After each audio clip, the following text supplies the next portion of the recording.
Good morning students. आज हम chapter start करेंगे जब सिनेमा ने बोलना सीखा। हम लोग अक्सर फ़िल्में देखते हैं और हमारा हम ये मानते हैं कि जो सिनेमा है, फ़िल्में हैं, ये हमारा मनोरंजन करती हैं। लेकिन ये सोचो कि ये सिनेमा की जो फ़िल्में हैं, ये किस तरह से अस्तित्व में आई? कैसे सिनेमा ने बोलना सीखा? कब सिनेमा ऐसा बना कि जब हम उसकी बोली को समझ पाए और हमने अपना मनोरंजन किया। एक समय ऐसा भी था हिंदी सिनेमा में जब जब हम फ़िल्में थी, वो मूक फ़िल्में थी। जब कोई भी जो पात्र है वो बोल नहीं पाता था, सिर्फ़ इशारे करता था। जैसे हमने देखा है मिस्टर बीन, हम मिस्टर बीन देखते हैं, उसमें हम देखते हैं कि मिस्टर बीन सिर्फ़ इशारों से हमें बातें समझा रहे हैं और हमें बड़ी हँसी आती है उनको देख के और हमारा मनोरंजन भी होता है। लेकिन आज से बहुत साल पहले क्या होता था कि जब सिनेमा थी, फ़िल्में थी, ये मूक फ़िल्में थी। मूक का मतलब है साइलेंट। जब वो कोई भी आवाज़ वहाँ से नहीं आती थी, सिर्फ़ इशारों में बातें होती थी और उन बातों को हम समझ जाते थे उनके इशारों को ही। और इस चैप्टर में हमने ये देखना है कि सिनेमा ने कब बोलना सीखा, कब सिनेमा में बोलती हुई फ़िल्में आई। इससे पहले 1931 में पहली जो बोलती फ़िल्म है ये बनी थी और इससे पहले जितनी भी फ़िल्में थी वो मूक फ़िल्में थीं। और जब ये सिनेमा ने बोलना सीखा, जब पहली बोलती फ़िल्म आई, तब उस समय की ये बात कही गई है कि उस समय कैसे कौन-सी पहली फ़िल्म बनी, कैसे बनी, क्या-क्या तब्दीलियाँ हुई उस समय में से और उससे पहले वाले समय में। तो यही हम इस चैप्टर में देखेंगे। अब देखो जब ये पहली बोलती फ़िल्म जिसमें डायलॉग्स बोल रहे हैं, जैसा हम आज देखते हैं फ़िल्में, उस तरह की पहली फ़िल्म जब बनी, तो जब उस फ़िल्म के विज्ञापन आए, हमने विज्ञापन ऑलरेडी टॉपिक कर लिया है कि जब किसी चीज़ का विज्ञापन देना होता है, तो किस तरह से अपने विज्ञापन को हम आकर्षित बनाते हैं। तो जब ये विज्ञापन इस फ़िल्म से रिलेटेड विज्ञापन आया, तो उस विज्ञापन पर क्या लिखा गया था?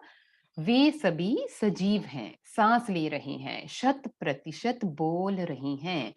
78 मुर्दा इंसान जिंदा हो गए। उनको बोलते, बातें करते देखो। ये विज्ञापन की लाइन्स थी। इसका मतलब ये है कि उस पोस्टर के ऊपर ये लिखा था कि जितने भी पात्र हैं इस फ़िल्म में, वो सजीव हैं, हिल रहे हैं, उनमें जान है, साँस ले रहे हैं और बोल रहे हैं और बोल कैसे रहे हैं? शत प्रतिशत 100% वो बोल रहे हैं।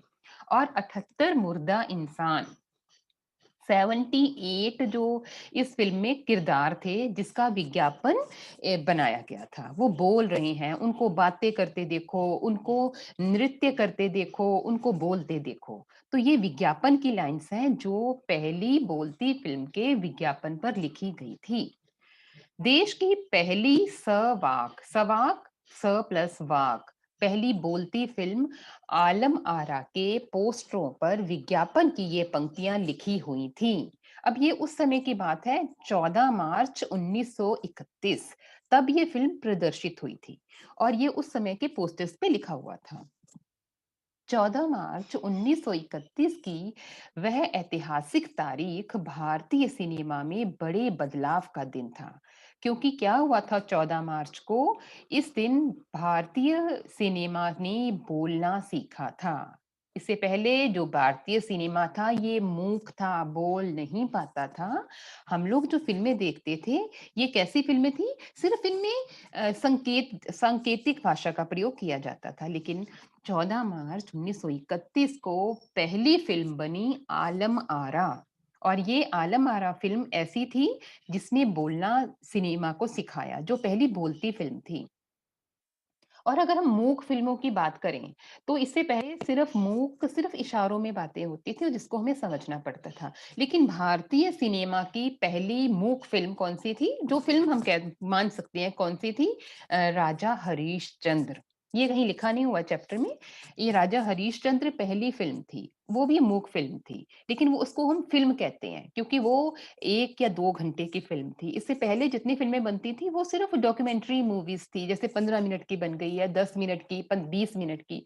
लेकिन पहली पूरी फ़िल्म जो 2 या 3 घंटे की थी वो राजा हरीशचंद्र थी और पहली बोलती फ़िल्म कौन-सी थी?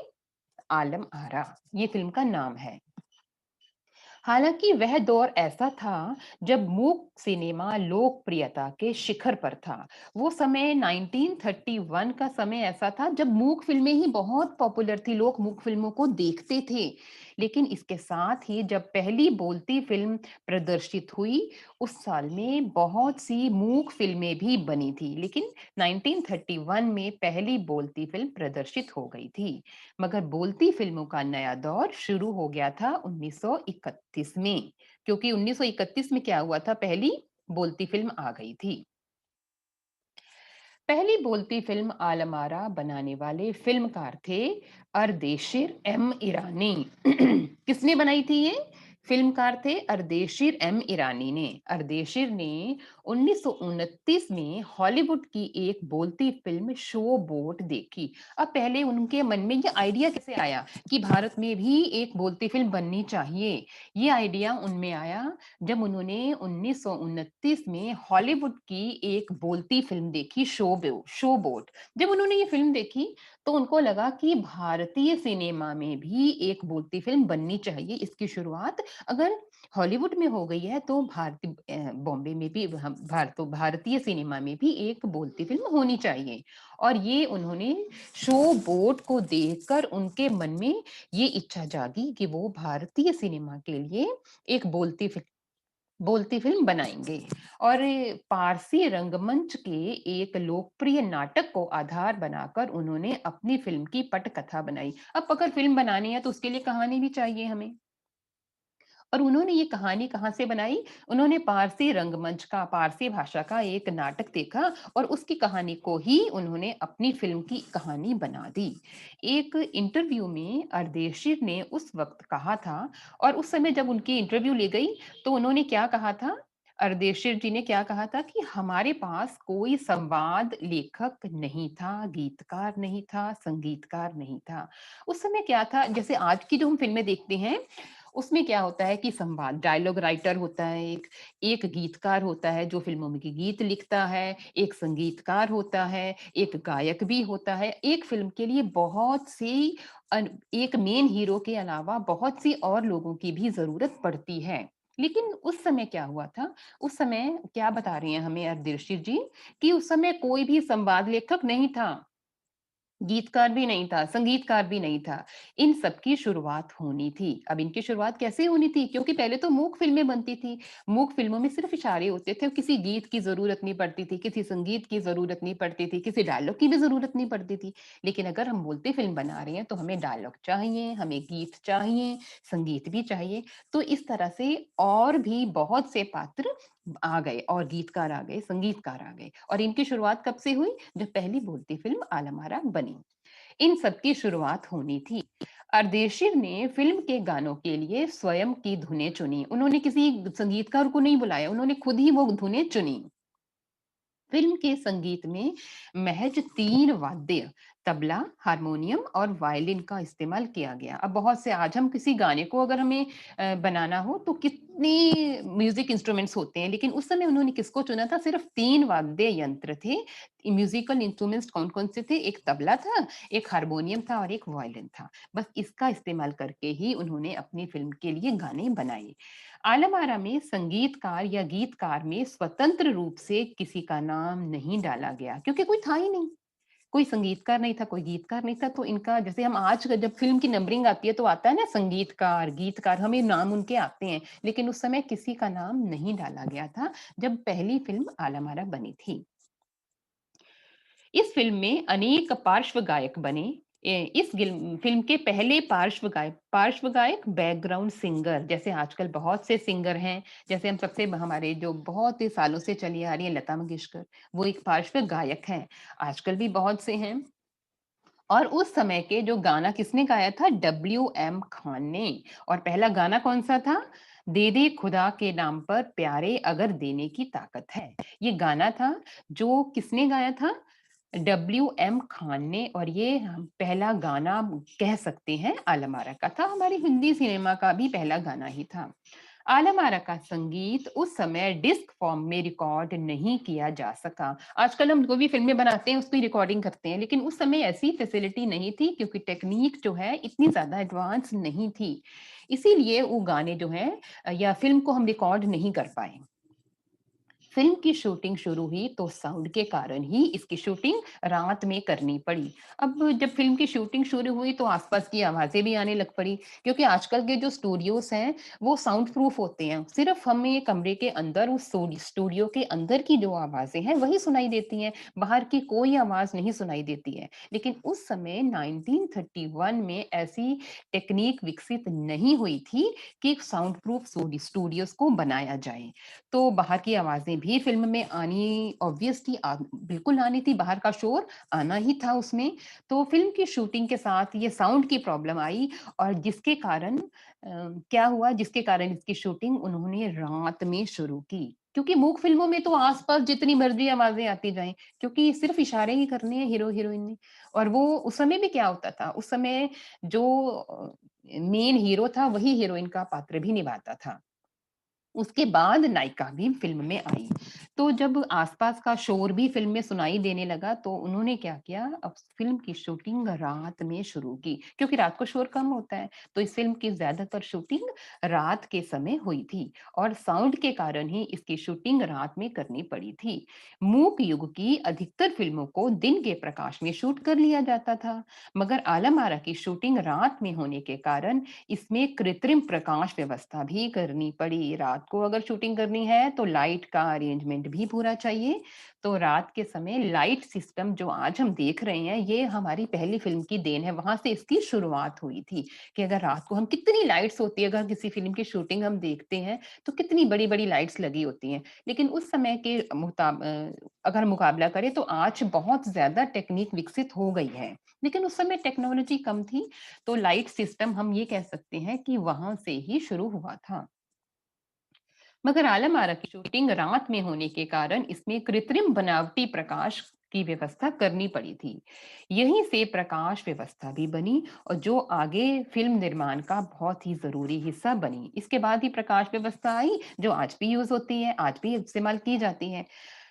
आलम आरा ने भविष्य के कई स्टार और तकनीशियनों तो दिए ही, अर्देशीर की कंपनी तक ने भारतीय सिनेमा के लिए 150 से अधिक मूक और लगभग 100 सवाक फिल्में बनाई। अब ये क्या हुआ, आलम आरा के कारण जो क्या हुआ, कई स्टार आए, कई टेक्नोलॉजी नई आई और अर्देशीर की कंपनी तक को भी बहुत सी फिल्में बनाई जो इन्होंने खुद अर्देशीर जी ने बनाई थी।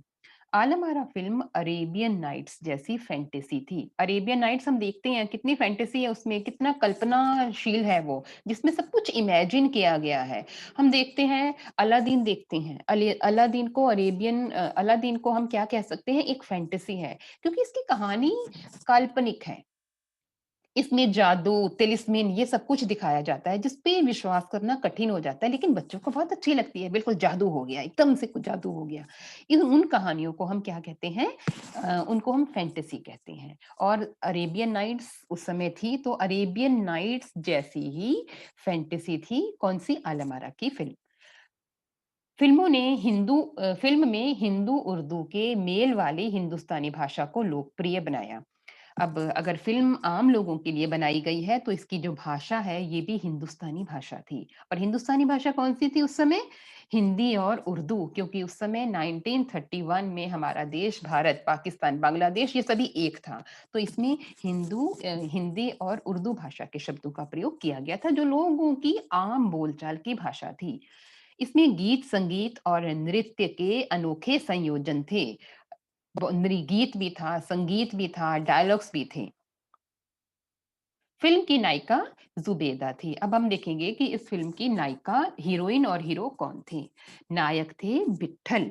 वे उस दौर के सर्वाधिक पारिश्रमिक पाने वाले स्टार थे। सबसे ज़्यादा पैसा कमाने वाले कौन नायक थे उस समय? विट्ठल।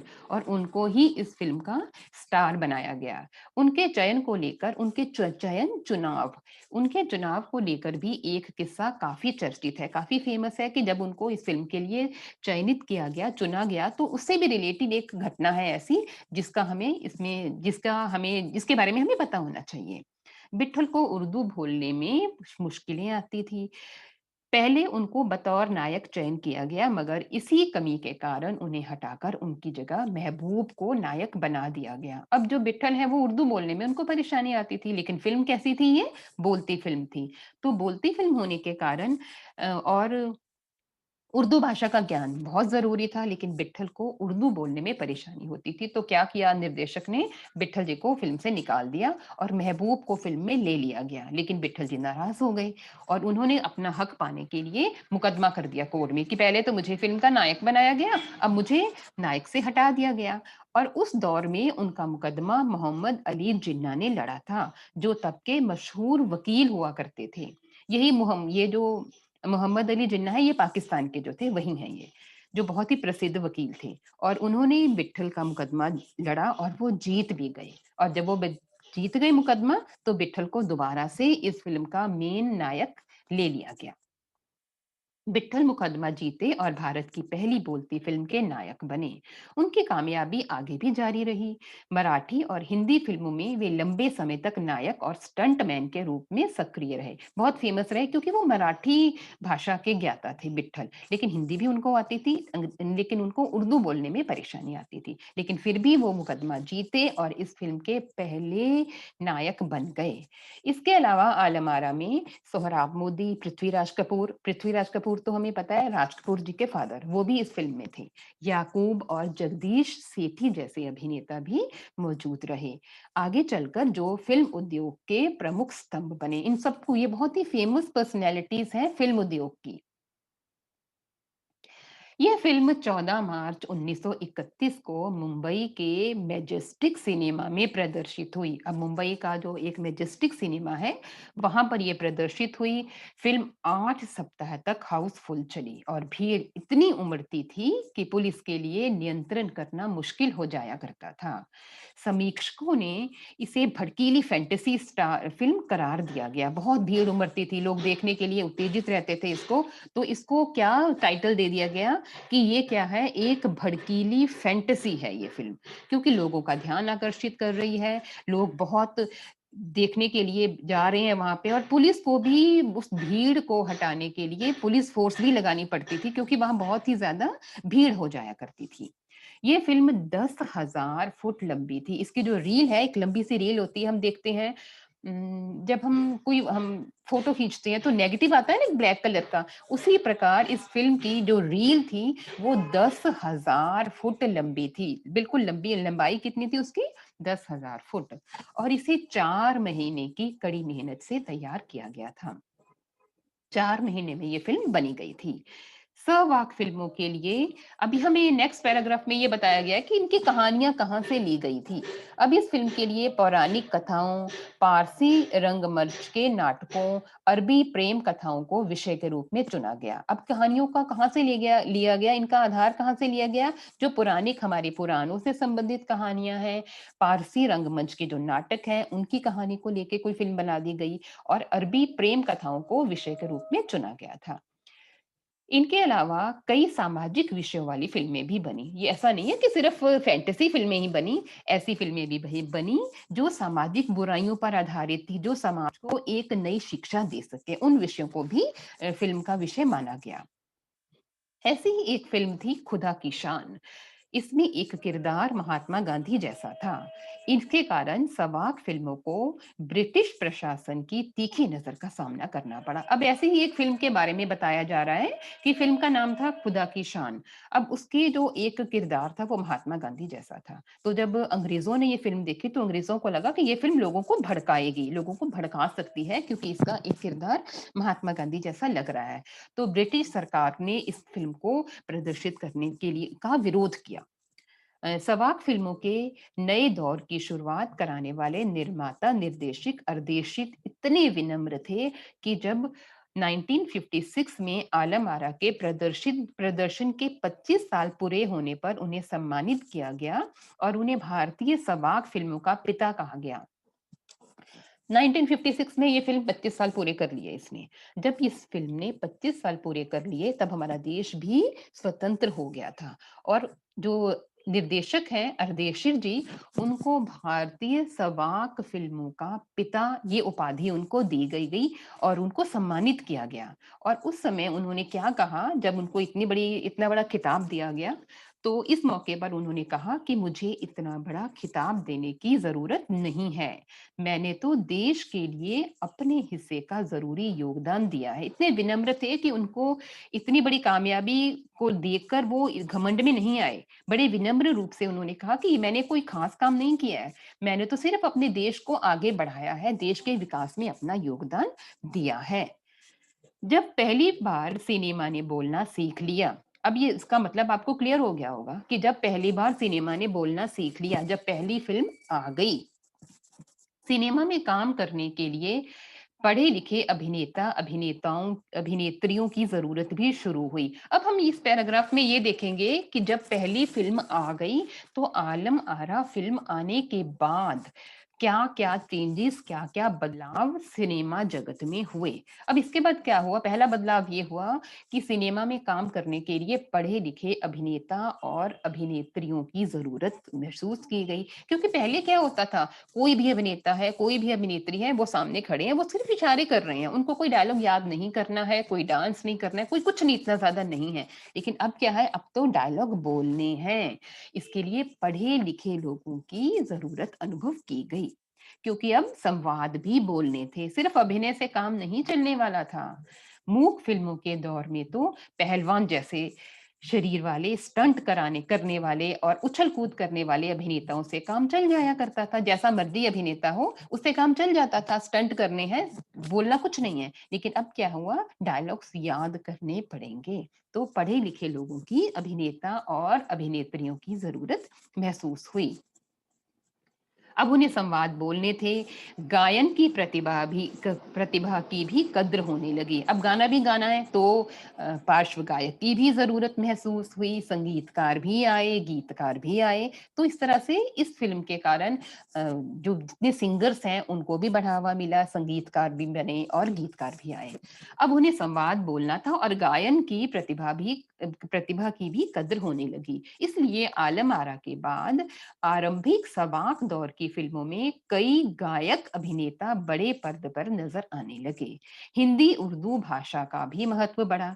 इससे पहले जो भाषा तो कोई भी नहीं थी, तो हिंदी भाषा का, उर्दू भाषा का महत्व भी बढ़ गया। हमारे देश की अपनी भाषा का महत्व बढ़ा। सिनेमा में देह और तकनीक की भाषा की जगह जन प्रचलित बोलचाल की भाषाओं का दाखिला हुआ। क्योंकि फ़िल्में लोगों के लिए बनाई जाती हैं और अगर लोग ही उस भाषा को ना समझ पाएँ, तो लोग फ़िल्में नहीं देखने आएँगे। तो आम लोगों की बोल-चाल की भाषा को फ़िल्मों की भाषा बनाई गई ताकि लोग उस फ़िल्म को समझ सकें। सिनेमा ज़्यादा देसी हो गया क्योंकि लोगों तक पहुँचने के लिए देसी होना ज़रूरी था क्योंकि लोग उसको समझ पाएँगे। एक तरह की नई आज़ादी थी, जिससे आगे चलकर हमारे दैनिक और सार्वजनिक जीवन का प्रतिबिंब फ़िल्मों में बेहतर होकर उभरने लगा। हमारे जीवन की जो प्रॉब्लम्स हैं, हमारा जो सामाजिक जीवन है, उसका एक प्रतिबिंब उसकी छाया फ़िल्मों में दिखाई देने लगी। जो कुछ भी समाज में हो रहा था, वो सारा हमें फ़िल्मों के माध्यम से आम लोगों तक पहुँच गया। क्योंकि फ़िल्मों में हम क्या देखते हैं? अपने समाज में जो कुछ भी हो रहा है, यही तो हम फ़िल्मों में देखते हैं। तो इस तरह सा एक नए दौर का आरंभ हुआ और ये जो सार्वजनिक और निजी जीवन है, ये दैनिक जीवन है, इसका प्रतिबिंब हमारी फ़िल्मों में दिखाई देने लगा। अभिनेताओं, अभिनेत्रियों की लोकप्रियता का असर उस दौर के दर्शकों पर भी खूब पड़ा, आज भी पड़ता है। आज भी हम देखते हैं ना फैशन जो है वो अभिनेता और अभिनेत्रियों की तरफ देखकर फैशन जो है उसी तरह का करते हैं लोग। क्योंकि लोग नायक और नायिका से प्रभावित होते हैं और उसी तरह के बनने की कोशिश भी करते हैं, तो ये उस समय भी होता था।